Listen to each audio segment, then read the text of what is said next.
आज हम लोग बीपीएससी मेंस के लिए इतिहास विषय की तैयारी कैसे करें इस पर चर्चा करेंगे।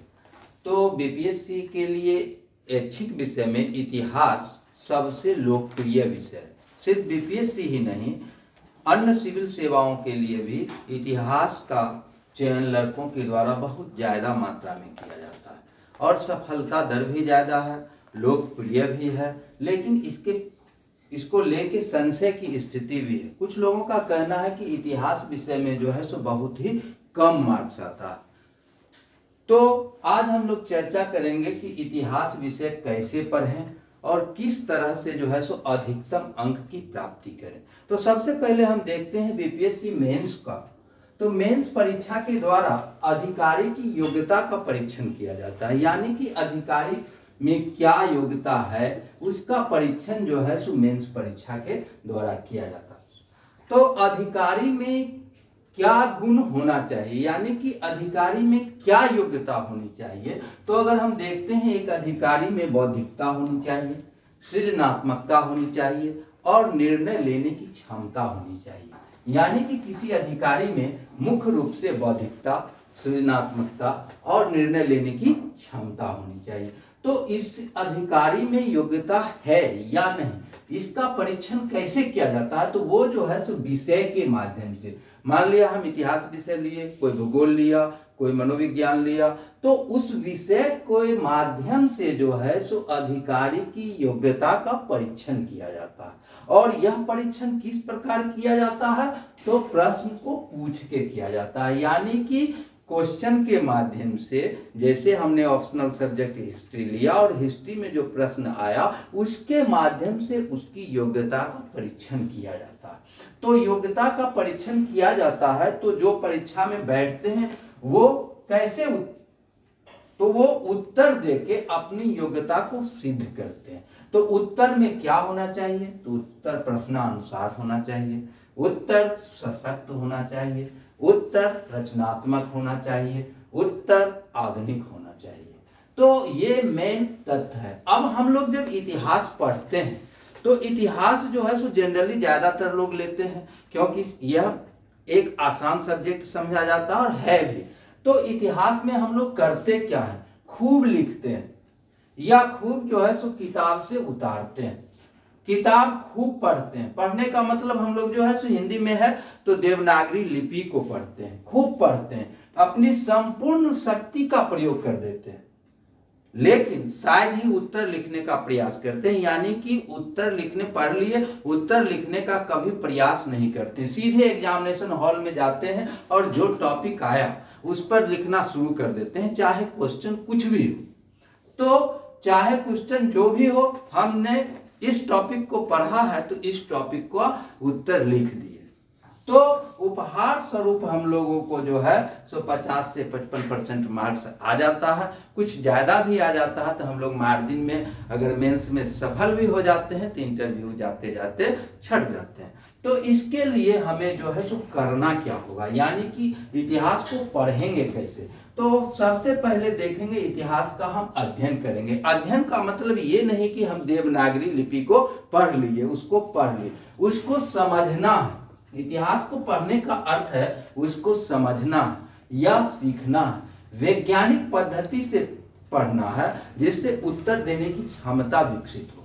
दूसरा है लेखन शैली, यानी कि सिविल सेवा के परीक्षा में, मैं बार बार बोल रहा हूं, सिविल सेवा की परीक्षा में लेखन शैली सबसे महत्वपूर्ण है। और यह लेखन शैली किस तरह हो, वैज्ञानिक विधि से लिखा जाना चाहिए। उसके बाद विषय चिंतन, विषय वस्तु पर चिंतन बहुत ही जरूरी है। विषय वस्तु पर चिंतन बहुत ही जरूरी है, यानी कि चिंतन जो भी हमने पढ़ा उसको जो है सो चिंतन करना है और अपने दिमाग में लाना है, उस पर सोचना है। जितना ज्यादा से ज्यादा हम सोचेंगे उस उत्तर को हम बहुत ही आसानी से अच्छा से लिख पाएंगे। और उसके बाद जो है सो परीक्षा हॉल में जो है सो अभिव्यक्त करना है, यानी कि हम जितना पढ़ लिए उसको परीक्षा हॉल में अभिव्यक्त करना है। अब हम लोगों को करना क्या है, तो हम लोग देखते हैं विषय का ज्ञान भाव सहित होना चाहिए। यानी कि विषय का ज्ञान जो है सो हमको भाव सहित होना चाहिए, यानी कि जो भी हम पढ़ते हैं उसको जो है उस पर चिंतन करें, उसको अपने भाव में लाएं। दूसरा है वैज्ञानिक तरीके से पढ़ा जाना चाहिए। चित्रात्मक विधि से समझने का प्रयास करना चाहिए। उसको जो भी हम पढ़ रहे हैं, उसको चिंतन कर रहे हैं, उसको जो है सो एक खाका बनाएं और चित्र के द्वारा, चित्र के माध्यम से, आलेख के माध्यम से उसको सही ढंग से पढ़ने का प्रयास करें, जिससे जो है सो वो आत्मसात हो सके। पूर्व परीक्षा के प्रश्नों को ज़्यादा से ज़्यादा हल किया जाना चाहिए, यानी कि जो भी बीपीएससी या अन्य सिविल सेवा परीक्षा में पूछे गए हैं उस प्रश्न को समझ के और समझने के बाद जो है सो उसका उत्तर लिखने का अभ्यास किया जाना चाहिए धीरे धीरे। यानी कि लिखने का जो है सो हम जितना अभ्यास करेंगे उतना ही अच्छा होगा। यानी कि लेखन भी एक कला है और वो कला जो है सो सतत अभ्यास से आता है। इसलिए जो है सो पूर्व परीक्षा में जो भी क्वेश्चन पूछे गए उसको ज़्यादा से ज़्यादा हम हल करेंगे, ज़्यादा से ज़्यादा लिखने का प्रयास करेंगे, जिससे जो है सो हमारे लेखन शैली का विकास होगा। उसके बाद वैज्ञानिक विधि से लिखा जाना चाहिए और उसके बाद जब हम लिख लेते हैं, नोट्स तैयार कर लेते हैं, तब हम उसको जो है सो याद कर सकते हैं। तो याद करने की वैसे विशेष जरूरत भी नहीं है। जब आप इतना काम कर लीजिएगा तो वो आपको खुद अनुभव आ जाएगा और खुद जो है सो लिखने की क्षमता विकसित हो जाएगी। अब जो है सो हमारे उत्तर में क्या नहीं होना चाहिए, यानी कि उत्तर में सतही बातें नहीं होनी चाहिए, बेतरतीब लिखा हुआ नहीं होना चाहिए, अनावश्यक बातें नहीं होना चाहिए, पुनरावृत्ति नहीं होना चाहिए। यानी कि हमारे जो भी उत्तर लिख रहे हैं ये ध्यान दिया जाना चाहिए कि उसमें सतही बातें ना हो, कुछ लिख दिए काम चल गया, वो नहीं होना चाहिए। बेतरतीब बेढंगा लिखा हुआ नहीं होना चाहिए, अनावश्यक बातें न हो और पुनरावृत्ति न हो। अब है हमारे उत्तर में होना क्या चाहिए, तो हमारा उत्तर जो है सो प्रश्नों के अनुसार होना चाहिए। यानी कि जो भी प्रश्न पूछा जा रहा उसके अनुसार मेरा उत्तर होना चाहिए, उसमें विचार होना चाहिए, उसके बाद उसमें कंटेंट तथ्य होना चाहिए। उत्तर जो है सो क्रमबद्ध रूप में हो, यानी कि उसका क्रोनोलॉजी सजा हुआ हो, जो एक परीक्षक पढ़े तो उसको ऊपर से नीचे तक जो है निरंतरता का पता चले, जो आप किस दिशा में जा रहे हैं, किस ढंग से लिख रहे हैं, और उत्तर जो है सो सशक्त होना चाहिए।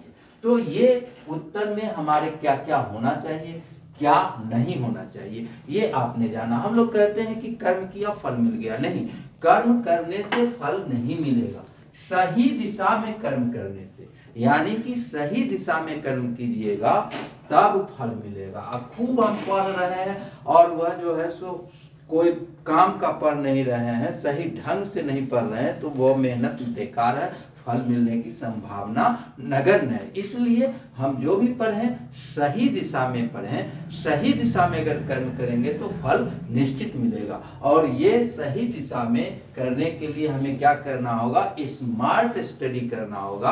अगर हम स्मार्ट स्टडी करेंगे तो सक्सेस निश्चित होगा। अब अगले वीडियो में हम जो है सो नोट्स कैसे बनाएं और उसका उत्तर कैसे लिखें ये बताएंगे, और प्रीवियस ईयर का जो क्वेश्चन है वो क्वेश्चन लेके उसको जो है सो लेखन कैसे करें वो हम बताने का प्रयास करेंगे। तो आप लोगों को ये मेरा वीडियो अच्छा लगा हो तो इसको सब्सक्राइब करें, लाइक करें और शेयर करें। फिर मिलते हैं, धन्यवाद।